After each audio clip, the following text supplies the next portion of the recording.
比如这个机器，电池是这样直接拔的，插的话就是直接这样插。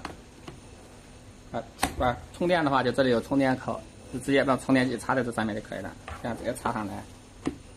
比如插上来之后，这里面没有放塑料打包袋，就是这两个按键就千万不能按，一定不要按，因为主要是靠这些锋利的小齿来工作。你放了塑料打包袋，它就是塑料就铁和塑料之间相互摩擦；没有放打包袋，你这样空按的话，就是铁跟铁之间相互摩擦，它锋利的小齿一下子就磨没有了，就需要更换这些易损件了。比如不管我们打什么产品，我们先这样穿打包袋，短的在下面，长的在上面，前面留个30公分，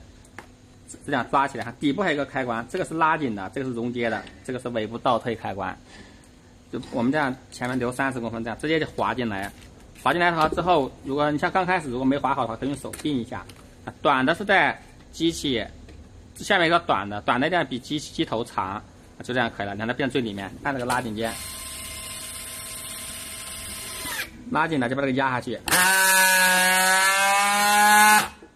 压下去焊接好之后，等个几秒冷却时间，这灯就闪灭之后，把尾部这里还有一个底部倒退开关点一下，然后这样撤出来就可以了。就有一点反正要注意，就机器里面没有放塑料打包袋，这两个键不能按就可以了。